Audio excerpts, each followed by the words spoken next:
Welcome back. Chhota Udepur જિલ્લાના 6 તાલુકામાં અન્ન અને પુરવઠા વિભાગના ગોડાઉનમાં લગભગ 100 જેટલા મજૂરો બેકાર બન્યા। કારણ એ છે કે જિલ્લાની 365 સસ્તા અનાજની દુકાનોના સંચાલકો તેમની વિવિધ માંગણીઓ સાથે સરકાર સામે મોરચો માંડી અને હડતાળ પર ઉતર્યા છે। સંચાલકો માલ ઉપાડવા માટે પરમિટ અને નાણાં ગોડાઉનમાં ભરતા ન હોવાથી ગોડાઉનમાં અનાજના મોટા ઢગલા ખડકાઈ ગયા છે।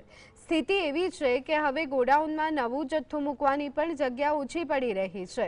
સરકાર અને સંચાલકોની આ લડાઈના કારણે અનાજનો જથ્થો પડતર રહ્યો અને તેની સાથે જોડાયેલા નિર્દોષ મજૂરોની રોજગારી છીનવાઈ ગઈ। છોટાઉદેપુર જિલ્લામાં 364 જેટલી સસ્તા અનાજની દુકાનો છે અને નસવાડી તાલુકામાં 42 દુકાનો છે। આપણે હાલ નસવાડીના અન્ન અને પુરવઠા વિભાગના ગોડાઉનમાં છે। આપ તસવીરોમાં જોઈ રહ્યા છો, અનાજનો ખડકલો થઈ ગયો છે।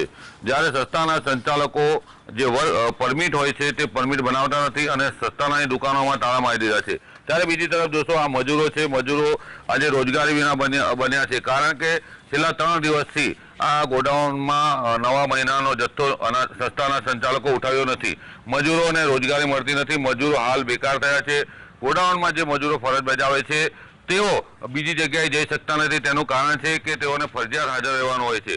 જ્યારે સસ્તા અનાજ સંચાલક અને સરકાર વચ્ચે જે કમિશનની જે લડાઈ છે, જેને લઈને અનેક મુદ્દાઓને લઈને હડતાળ પર ઉતર્યા છે, જેમાં મજૂરો પીછાઈ રહ્યા છે। નસવાડી અનાજના ગોડાઉનમાં અનાજનો મોટો જથ્થો હાલ ઉપલબ્ધ છે, પરંતુ અહીંયા કોઈ લેવા આવનાર નથી।